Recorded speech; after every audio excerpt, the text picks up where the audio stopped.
네, 오늘은 이제 출애굽기 강해 속의 두 번째 시간이고요. 제목은 거룩한 땅에 선 모세입니다. 모세가 이제 드디어 호렙산에서 하나님을 만나는 그러한 장면에 대한 이야기인데요.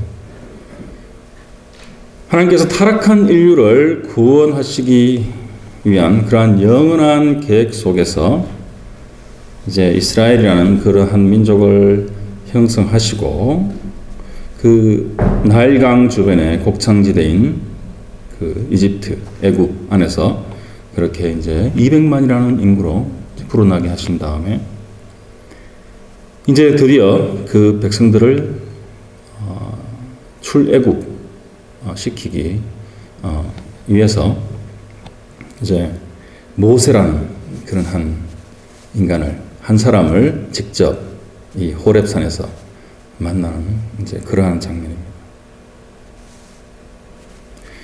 성경에서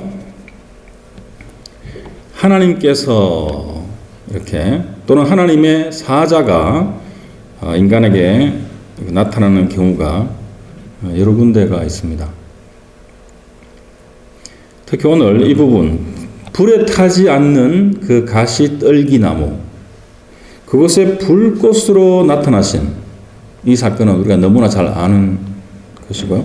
또 많이 알려져서 정말 그 교회를 안 다니는 그러한 사람들도 바로 모세가 홍해를 갈랐다라는 것과 이 가시떨기나무의 그 불꽃으로 타지 않는 그런 불꽃으로 하나님께서 나타나셨다. 모세 앞에. 이건 참 많이 유명한 그런 얘기죠. 오늘 본문 말씀 읽으신 것 중에 뒷부분 3장에서 1절에서 5절까지 제가 읽었는데요. 그 부분이 그만큼 이렇게 잘 알려지고 유명한 부분인 만큼 사실 그 기독교 진리에 그 많은 함축적인 그런 의미를 내포하고 있는 것입니다. 그래서 그것이 무엇인지 과연 이 모세에게 나타나신 그래서 하신 말씀 그러한 상황 그것이 우리 신약과 그리고 우리 그리스도인의 삶에 어떠한 연관이 있는지 어떤 의미가 있는지 거기에 대해서 살펴보고자 합니다. 하나님께서 이제 모세에게 이제 그러한 불꽃으로 나타나셨는데 그 배경이 되는 부분이 오늘 읽은 그 본문 말씀 그 앞부분 2장의 23절하고 3절에서 25절까지 말씀이에요. 제가 다시 읽어드리겠습니다. 여러 해 후에 애굽 왕은 죽었고 이스라엘 자손은 고된 노동으로 말미암아 탄식하며 부르짖으니 그 고된 노동으로 말미암아 부르짖는 소리가 하나님께 상달된지라 하나님이 그들의 고통 소리를 들으시고 하나님이 아브라함과 이삭과 야곱에게 세운 그의 언약을 기억하사 하나님이 이스라엘 자손을 돌보셨고 하나님이 그들을 기억하셨더라 말씀인데요. 이스라엘 백성들이 이제 그 노예로 지난주에 말씀드렸지만 그 바로가 이스라엘 백성들을 이렇게 약화시키기 위해서 여러 가지 정책들을 이렇게 하지 않습니까? 그래서 그 남자아이들을 태어나자마자 죽이도록 또는 나일강에 버리도록 그렇게 이제 왕의 명령으로 디크리로 그렇게 했는데 계속 그것이 또한 실패했을 수도 있고요. 그 다음에 정말 그 엄청난 그러한 노역을 부과시켜서 이스라엘 백성들이 그 노역에 지쳐서 그냥 약화되도록 하는 그러한 정책을 계속해서 펼치고 있는 그러한 상황인 것이죠.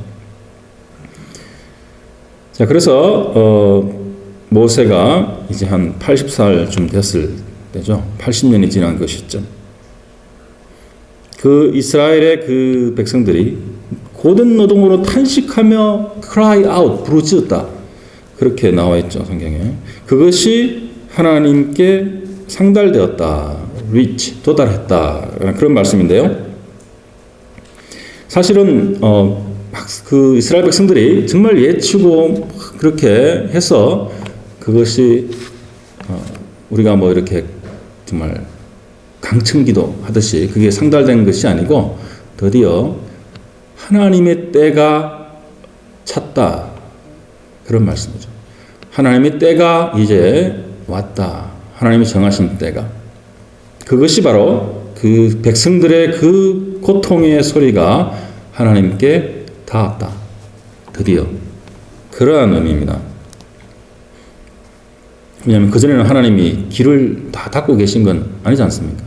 드디어 모세를 하나님이 작정하신 그 때에 부를 때가 되었다. 때가 참에.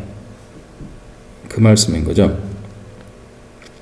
그리고 그런데 이렇게 고통의 그 소리를 하나님께서 들으시고라고 24절 앞부분에 그렇게 있는데 그 말씀은 하나님의 그 컴패션, 그 마음, 그 고난받는, 고통받는 그 선택된 백성들에 대한 하나님의 그 아픈 마음을 얘기하시는 거예요.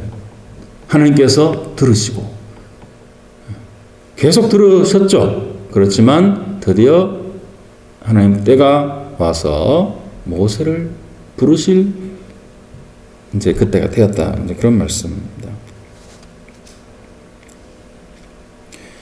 네. 그렇지만 하나님께서 이 하나님의 백성을 구원하시고자 하는 이 모세를 통해서 이것은 바로 그 지난주도 잠깐 말씀드렸지만 그 백성들이 고통받고 있기 때문에 정말 그 엄청난 그 죽음의 노역을 감당했기 때문에 하나님이 구원하시는 것이 아니다라는 것이에요.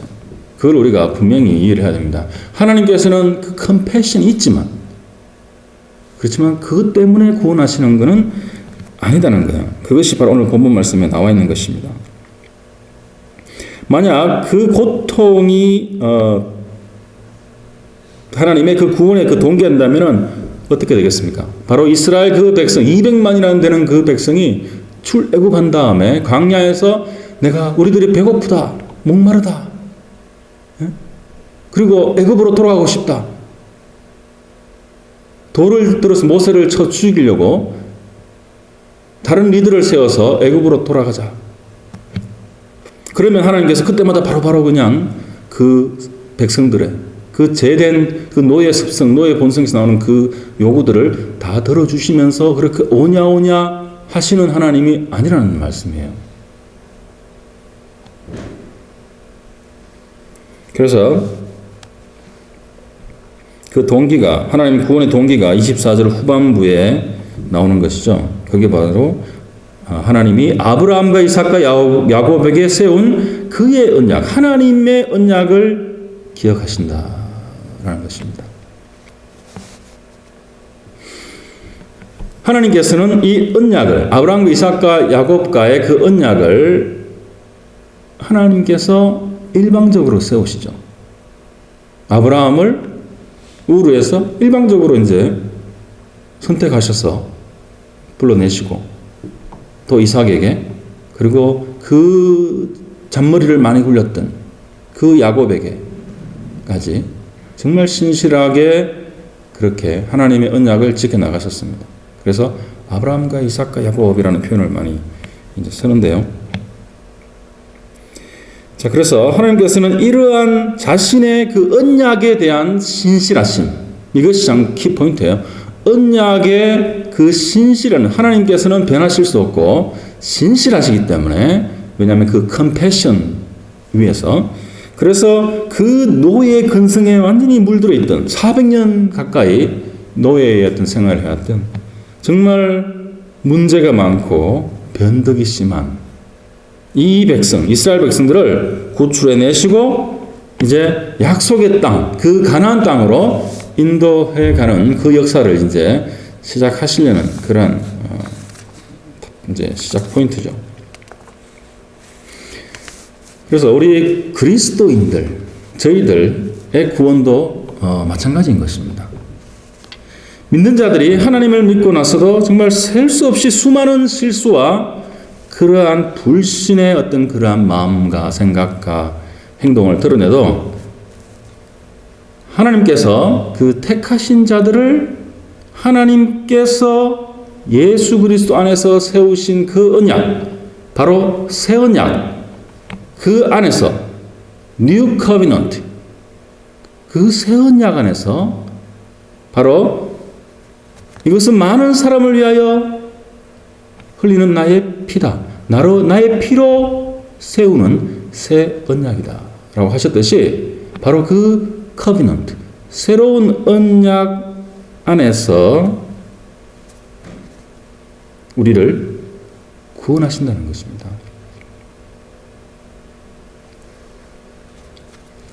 그것이 우리의 영원한 운명에 바로 근거가 되는 것이에요. 바로 이스라엘 백성들을 아브라함과 이삭과 야곱의 그 언약 위에서 하나님 때가 차서 구원하시듯이 바로 새 언약의 근거에서 바로 우리들을 죄에서 구원하시는, 그리고 영원한 성령의 인치심과 또 내주하심으로써 그러한 영생을 주시는 그러한 하나님의 구원의 근본적인 동기가 거기에 있다는 것입니다. 그래서 그렇지만 언약을 강조하다 보면 하나님이 이렇게 정말 그런 감정 없이 언약에 신실하신 그러한 하나님, 조금 전에 제가 컴패션이 있는 하나님이라고 말씀을 드렸지만 그렇게 약속만 지키시는 그러한 하나님은 절대 아니시라는 것이에요. 이 하나님의 언약은 바로 이 두 가지에 기초하고 있습니다. 첫째는 하나님의 거룩하심, 그리고 하나님의 일방적인 사랑, 무조건적인 사랑. 거룩하심과 사랑, 그것에 기초하고 있어요. 바로 오늘 말씀은 사실 대부분 하나님의 그 거룩에 관련된 말씀이 주로 많은데요. 그렇지만 이렇게 모세를 만나시고 이스라엘을 세우시고 예수님의 그 십자가의 새 언약을 이루시는 그 모든 성경의 하나님의 역사와 그 계획의 동기는 바로 하나님이 우리를 향하신 그러한 일방적인 원웨이 러브, 일방적인 짝사랑, 그 위에 놓여 있다는 것입니다. 그 위에서 하나님의 언약을 세우시고 하나님의 그 신실한 그 언약을 신실하게 성취하시는 것이죠. 그래서 요한 사도는 이것을 한마디로 하나님은 사랑이시다라고 말씀하시는 것이에요. 그리고 성경에 나와 있는 그런 모든 언약들은 하나님의 사랑의 표현이다라고 저희가 볼 수 있는 것입니다. 사랑의 표현이다. 모든 언약이 사랑에서 나온 것이다 라고 저희가 분명히 그렇게 생각할 수 있는 것입니다. 자, 이러한 배경 위에서 오늘 본문 말씀 이제 3장의 1절부터 살펴보겠는데요. 3장 1절에 보시면은 이렇게 되어 있죠. 모세가 그의 장인 미디안 제사장 이드로의 양떼를 치더니 그 떼를 강야 서쪽으로 인도하여 하나님의 산 호렙에 이르매라고 되어 있습니다. 이 모세가 그 최강대국 그 당시에 이집트의 바로 왕자로서 40년간 궁궐에서 살고 이집트의 그 뛰어난 가장 그 최진보된 그런 학문을 다 깨우치고 나이 40살이면 완전히 그냥 다 깨우쳤겠죠. 그리고 모든 그 당시의 고대 무술을 다 익힌 그러한 용사죠. 그런데 이제 모세가 이렇게 양을 치고 있는 그런 모습이 지금 그려지고 있는 것입니다. 어떻게 해서 그렇게 되었습니까? 물론 그 앞에 우리가 말씀을 구체적으로 안 봤지만 앞장에 보면 2장에 보시면은 성경에 갖고 계시면 한번 보세요. 11절에 보면은 그 자기 형제들에게 나가서 그 고역함을 보더니 형제들이 그렇게 노동하는, 고생하는 것을 보더니 그렇게 돼 있죠. 바로 모세가 그러한 궁궐에서 자랐지만 바로 하나님이 심어주신 자기 백성에 대한 그러한 애착과 연민이 강하게 있었다는 것입니다. 자기 민족에 대한. 그래서 분명히 자기 백성을 구하고 싶은 그러한 마음이 그 속에서 자라났고 있었다는 것입니다. 그게 성경에서 구체적으로 기술되어 있지 않지만은, 그래서 모세가 그 모든 그 지혜와 학식과 그런 열정, 혈기가 있었지만 그 바로의 절대 권력 아래서, 압제 정책 아래서 어떻게 아무런 방법이 없는 거죠. 아마 그렇게 살고 있는 와중에 바로 이렇게 나갔다가 애굽 사람이 자기 동포를 이렇게 때리는 것을 보고 그 혈기에 자신의 그 힘으로 이제 때려서 쳐 죽이게 되죠. 그래서 이제 모래에 묻었다가 그것이 발각됨으로써 그것이 들키고, 또한 자기 백성들이 이렇게 자기에게 비난하고 또 밀치고 그러면서 바로의 귀에 들어가고, 바로가 모세의 생명을 찾는다라는 소식을 듣고 이제 도망을 하게 되는 거예요. 탈주를 하게 되는 거죠.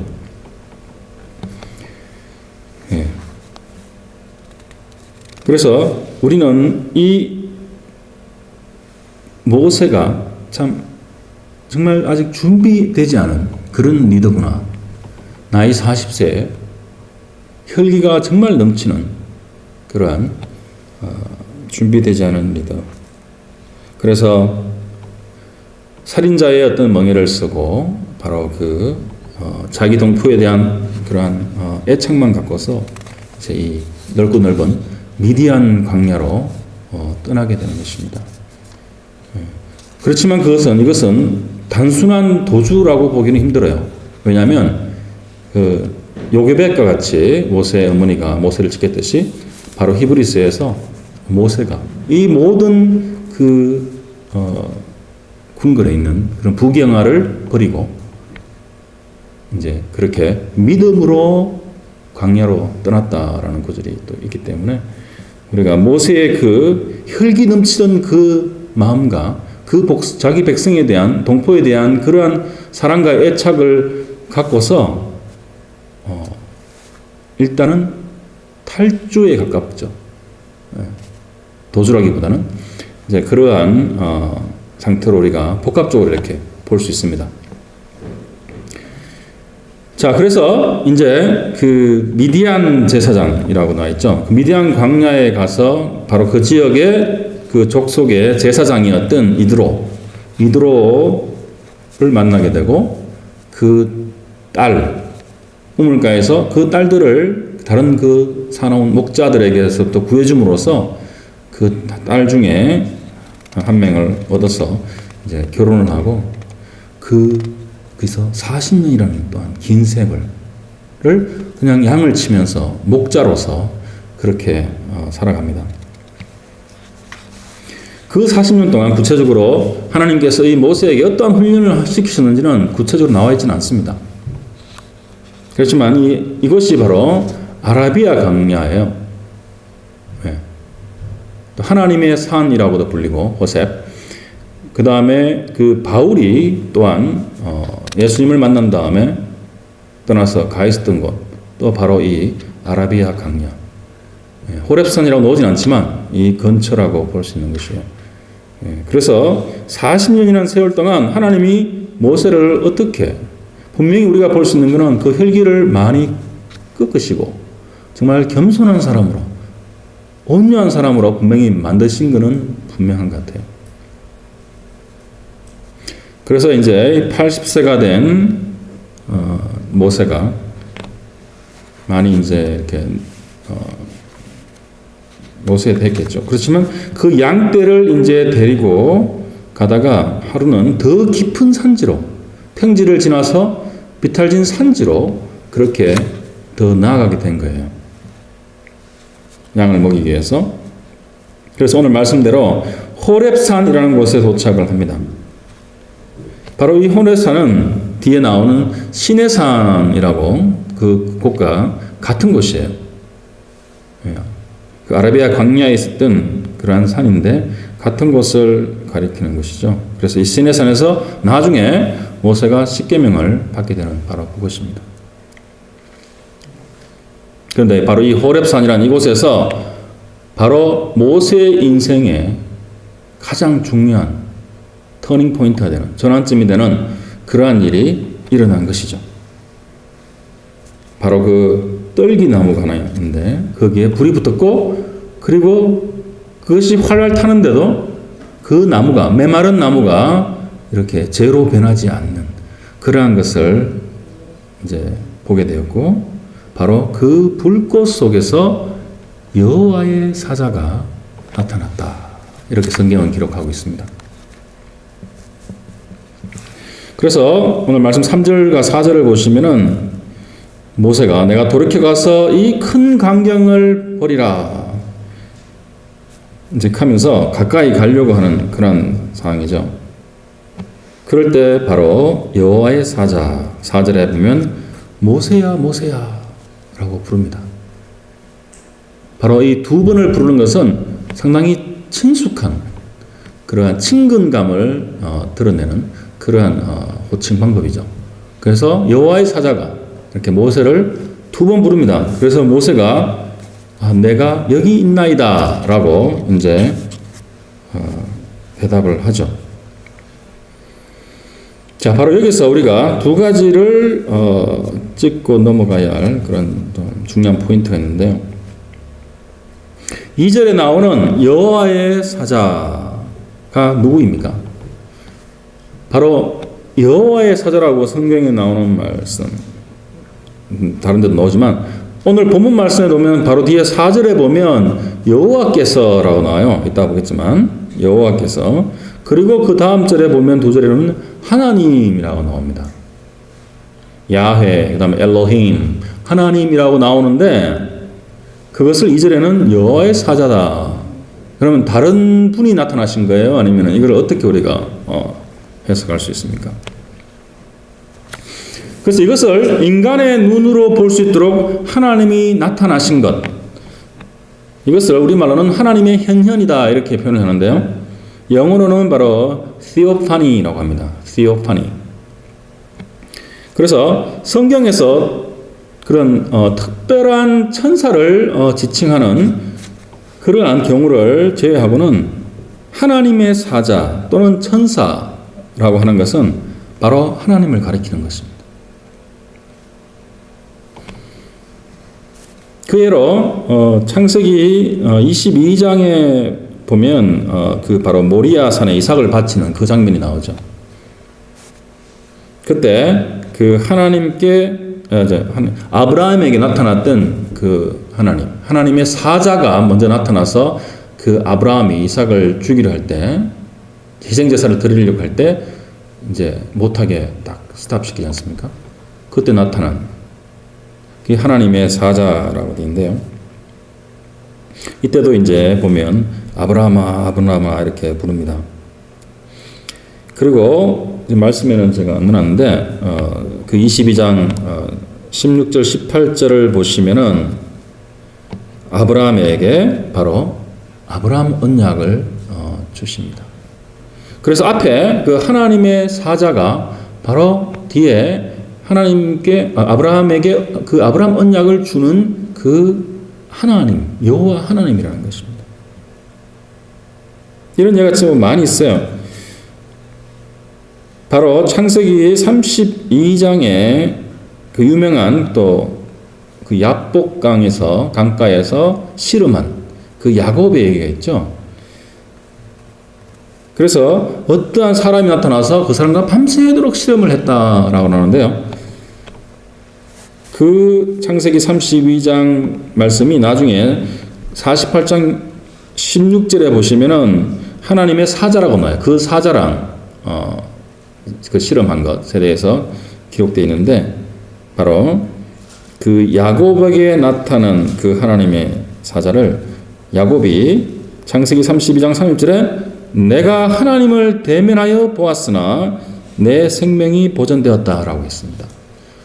그래서 하나님의 사자라고 48장 16절에도 얘기되어 있고, 그리고 32장 30절에 바로 내가 하나님을 대면하여 직접 보았다. 그렇지만 내가 생명을 보존하였다 라고 기록되어 있어요. 그래서 많은 경우에 하나님의 사자와 여호와 하나님, 엘로힘 하나님 이렇게 서로 똑같이 성경에서 사용되어지고 있습니다. 예. 자세히 보진 않겠지만 사사기 6장에도 기드온에게 나타나셨고, 그리고 사사기 13장에 삼손의 부모에게 그렇게 여러 군데 하나님의 그 theophany, 현현 그렇게 나타나신 그런 기록들이 많이 있습니다. 바로 하나님의 사자로서.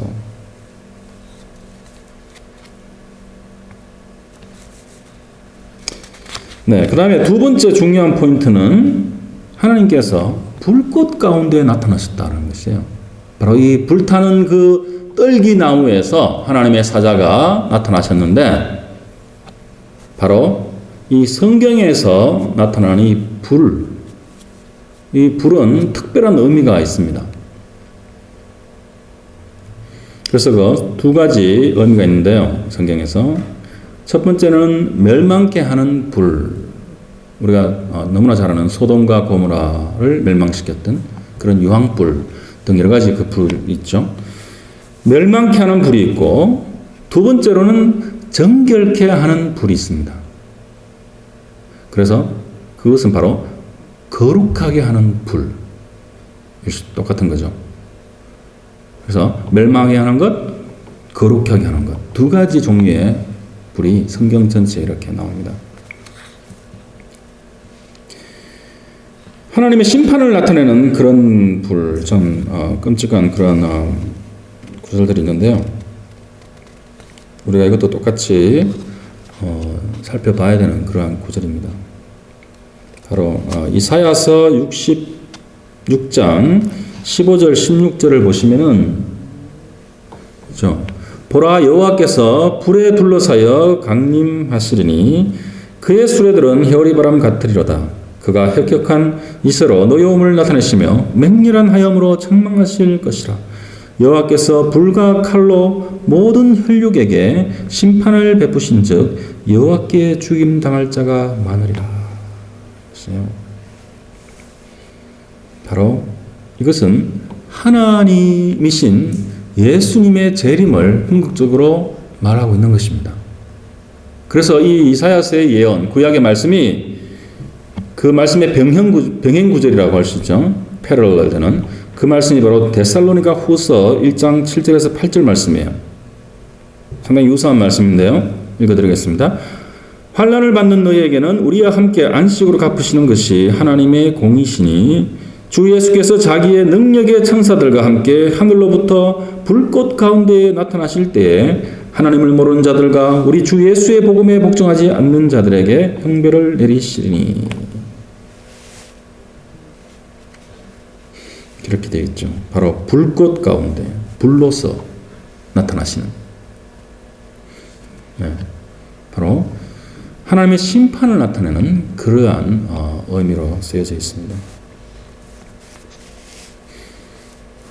그리고 또 고린도전서 3장에 보시면 왜 그런 게 있죠. 예수 그리스도 위에 너희들이 무엇으로 세우든 간에 그것이 나중에 우리가 통과할 불이 있을 것이고, 그 불에 의해서 바로 나무나 짚이나 그러한 것으로 이렇게 세운 것은 다 타버릴 것이다. 오직 금과 은과 보석으로 세운 것만이 남을 것이고, 그 남은 것에 대해서는 우리가 상을 받을 것이다.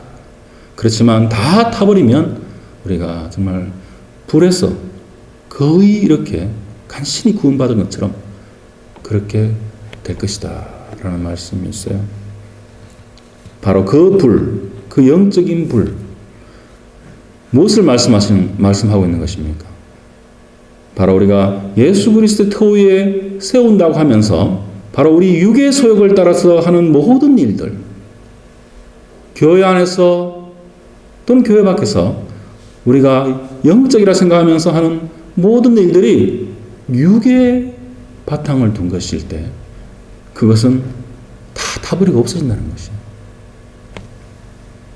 오직 성령을 따라서 행하는 그 열매들, 금과 은과 보석으로 짓는 것, 그것만이 타지 않고 남아서 그거에 대한 상을 받을 것이다 라고 분명히 얘기하는 것입니다.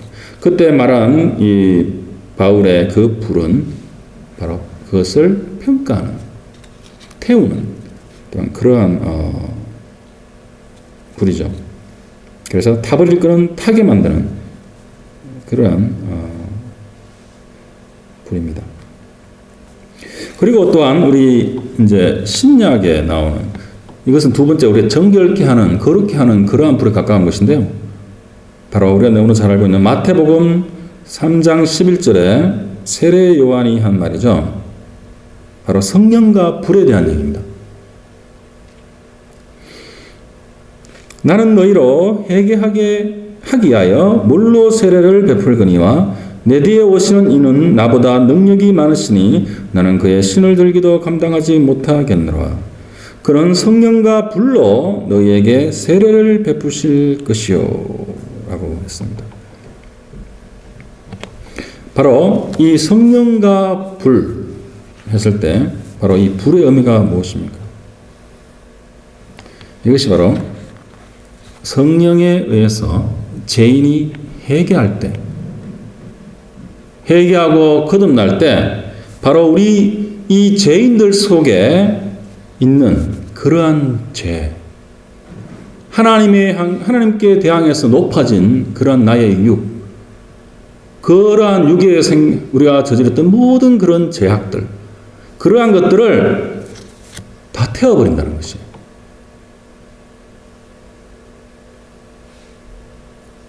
바로 죄인 속에 있는 그런 죄를 태워버린다는 그런 불의 의미입니다.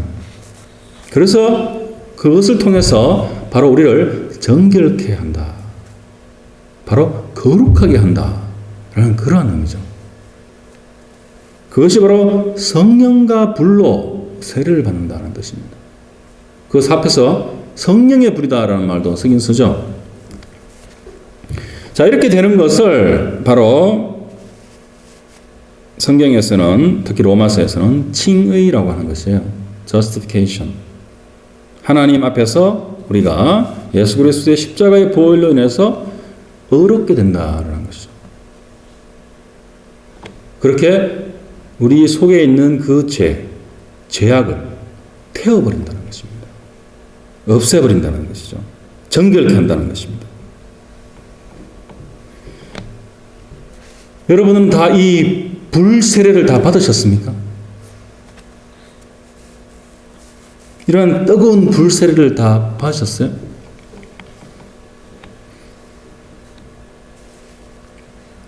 그 한국에 여러 그런 부흥사들이 주로 이런 말, 부흥 집회 때 많이 하죠.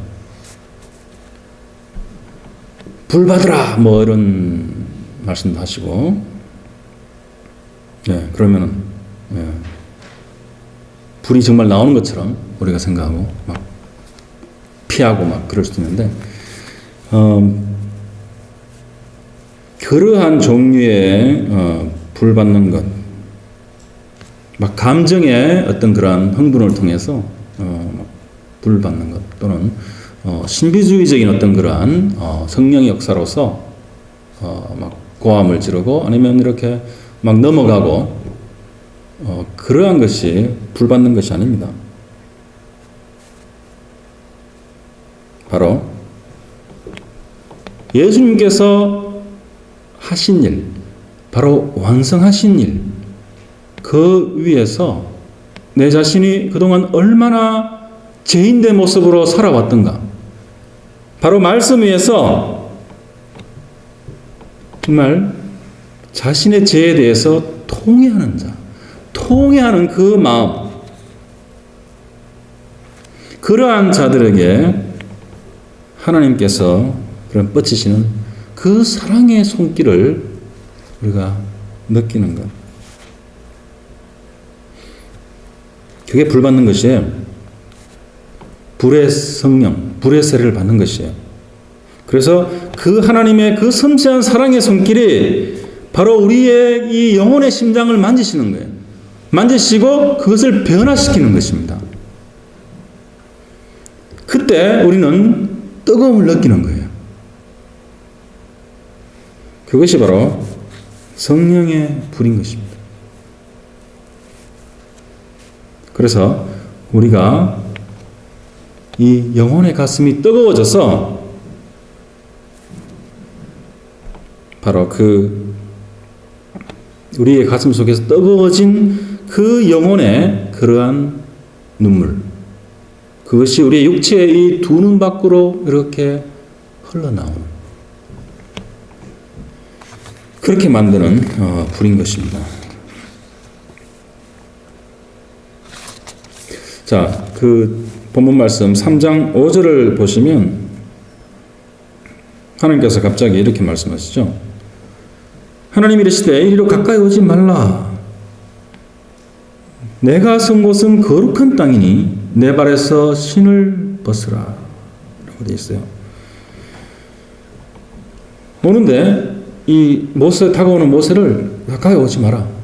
가까이 오지 말고 거기서 너의 신발을 벗으라. 저기 좀 이해가 안 되는 그런 말씀을 하셨습니다.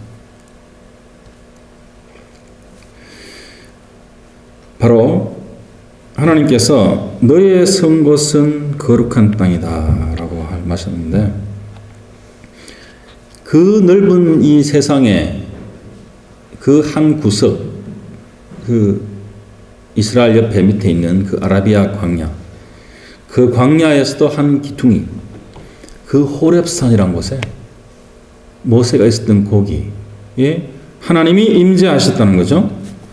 그 임재하신 그때의 그 땅이 바로 거룩한 땅이 되었다.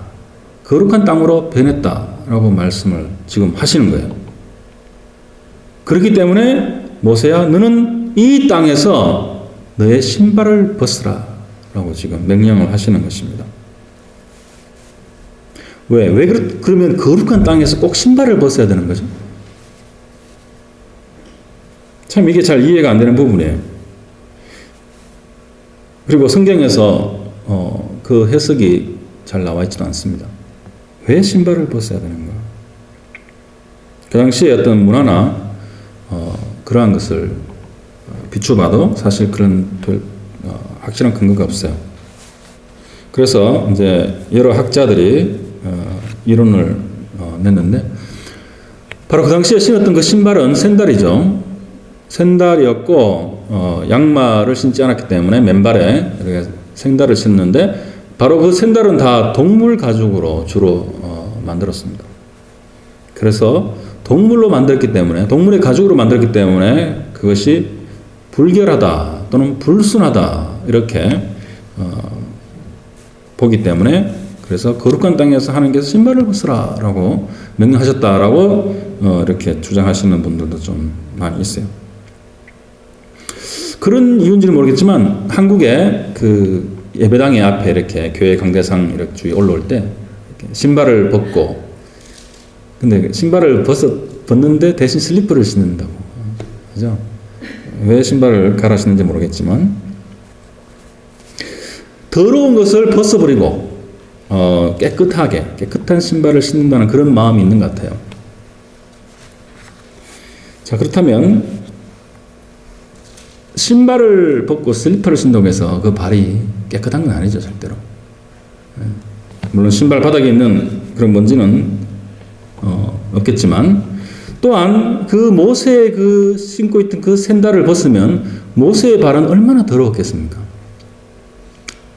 그 양말도 신지 않고 하루 종일 그런 마른 땅을 걸었던 그 더러운 발을 우리가 상상할 수 있지 않겠습니까?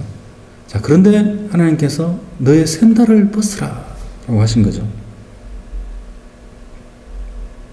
그래서 사실 이 앞에 동물의 가죽이나 또 신발이 뭐 더럽거나 그것은 사실 적절한 해석이 아닌 것 같아요.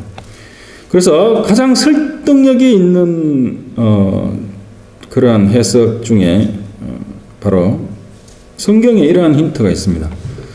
출애굽기 그 뒤에 나오는 28장이나 그쪽에 보면 바로 제사장들이 성막에 들어갈 때 입어야 되는 그런 옷에 관한 그러한 규율들이 있고, 거기에 보면 발을 제외한 모든 부분을 가려야 된다.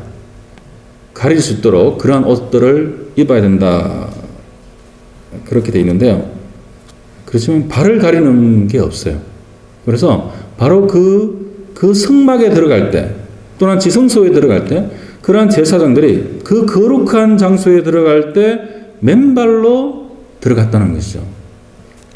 그것이 바로 이 거룩한 땅에서 너의 샌들, 신발을 벗으라고 했던 그 하나님의 명령과 우리가 연관성을 찾아볼 수 있습니다. 왜 거룩한 장소에 들어갈 때 왜 신발을 신지 않고 또는 신발을 벗으라고 하셨을까요?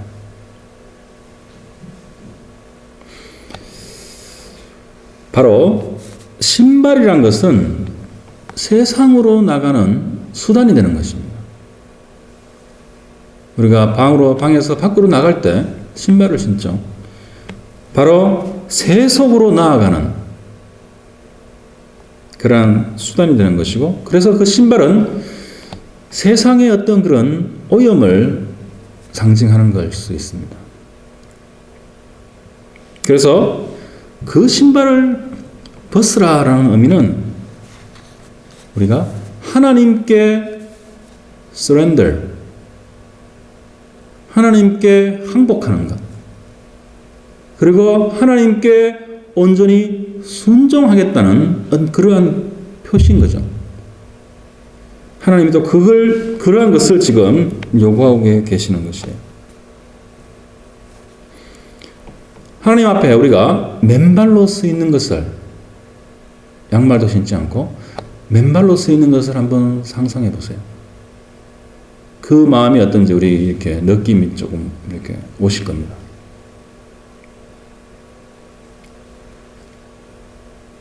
자, 그러한 의미에서 신발을 벗으라.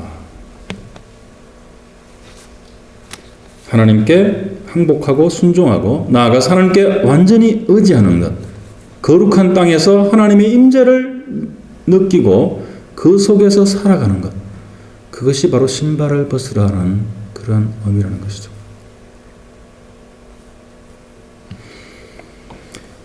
신발을 벗으라라는 것이 똑같은 말이 다른 성경에 한 군데 더 나와요. 그것이 바로 여호수아서. 바로 여호수아가 이제 그 요단강을 건넌 다음에 이제 여리고성을 치기 직전에 바로 그 여호와의 군대 장관이 나타났다라고 되어 있죠. 그래서 그 군대 장관이 바로 여호수아에게 너의 신발을 벗으라라고 합니다. 똑같이 모세에게 했듯이. 바로 모세는 애굽에 들어가기 직전에 하나님께서 거룩한 땅에 너가 섰으니 너의 신발을 벗으라고 하셨고, 바로 여호수아에게는 이제 그 가나안 땅의 모든 전쟁을 시작할 그 시작점에서 하나님의 군대 장관, 결국 여호와의 사자죠. 너의 신발을 벗으라라고 또한 한 것입니다. 물론 여호와의 군대 장관이나 또는 여호와의 사자를 예수 그리스도의 현현이라고 우리가 그렇게 해석하는 그런 분도 많이 있습니다. 그렇지만 그것을 꼭 그렇게 매치할 필요는 없죠. 그렇지만 하나님이시다, 여호와 하나님이시다라고 우리가 분명히 볼 수 있는 것입니다. 자, 그러한 상황에서 그 모세나 여호수아가 신발을 벗은 것, 그것은 바로 하나님의 거룩하심 때문이고, 또한 나아가서 바로 그 하나님의 임재하심의 약속이고, 또 항상 함께 하실 것이라는 그러한 약속이라는 것입니다. 바로 일종의 언약이라고 볼 수 있어요. 언약을 하는 데 있어서 어떤 그러한 어떤 신발을 벗으라라고 이렇게 하실 수도 있다는 거죠. 분명히 그러한 하나님의 약속이 포함되어 있는 것입니다. 자, 그렇기 때문에 나중에 그 하나님의 권능이 드러나서 애굽에는 10가지 재앙이 이제 내리죠. 그래서 이제 우리 다음에 또 보겠지만 바로 바로가 드디어 포기하고 이스라엘 백성을 나가도록 그렇게 하죠. 바로 하나님의 그 권능, 파워, 그 능력이 나타나는 것입니다. 모세를 통해서. 그리고 바로 여호수아에게는 그 정말 요새 같았던 그 정말 견고한 그 여리고성이 7바퀴를 돈 다음에 갑자기 연약하게 그냥 무너져 내린 하나님의 능력이 또한 여호수아 앞에 하나님의 임재 안에서 또한 드러나고 그것을 경험하게 되는 것입니다. 이것이 바로 하나님의 거룩의 능력입니다. 하나님의 능력. 그래서 그 바로 하나님의 임재 앞에 신발을 벗는 자. 다른 말로 하나님 앞에 자신을 내려놓는 자. 그래서 하나님 앞에 항복하고 순종하는 자. 모든 것을 맡기는 자. 그러한 사람들에게는 하나님께서 자신의 그 거룩함에 담겨 있는 그 하나님의 능력을 드러내신다는 거예요.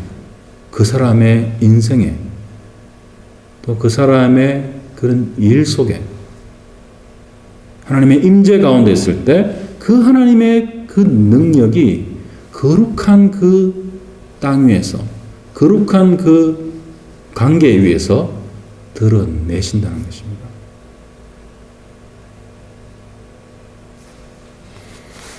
신발을 벗지 않으면 안 되겠죠. 드러나지 않겠죠. 그렇지만 우리는 문자적으로 신발을 벗을 필요가 없습니다.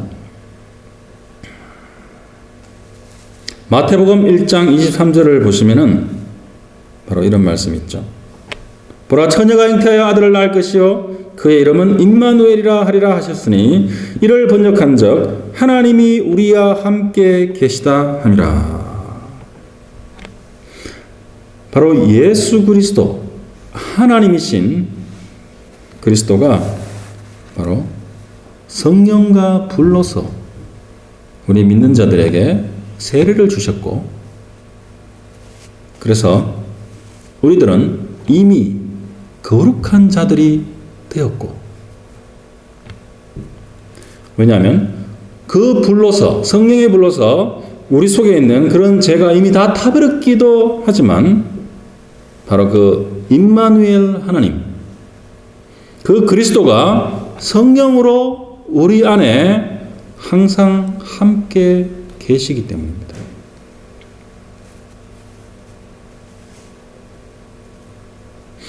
이것은 엄청난 축복입니다.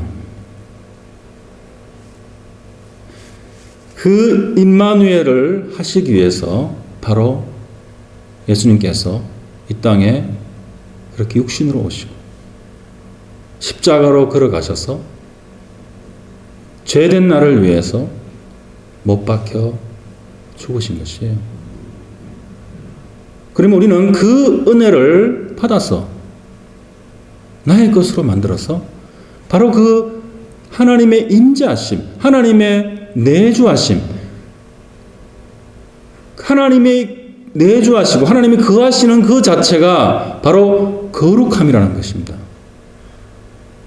내가 거룩해지는 것이 아니고 하나님이 동행하시고 임재하시고 거하시는 것, 그것이 거룩함이에요. 그 거룩함 속에서 바로 하나님의 능력이, 그 파워가 나타나게 된다는 것입니다. 그것이 복음의 능력이에요. 그것을 이루시기 위해서 바로 예수 그리스도가 십자가에서 못 박혀 죽으시고 피 흘리시고 몸이 찢기시고 또 사흘째 되는 날 부활하셨다. 그 진리를 지금 얘기하고 있는 것입니다.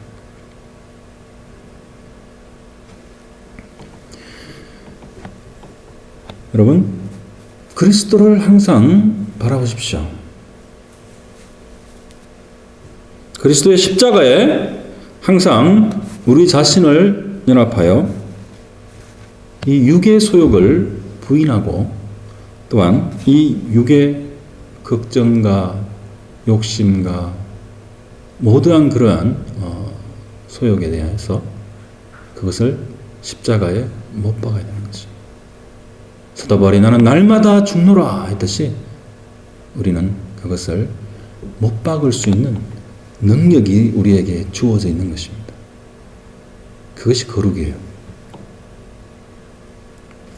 그리고 바로 우리를 그 거룩의 땅으로 인도하시는 그 그리스도의 영, 바로 성령의 인도하심을 따라서 살아가야 합니다.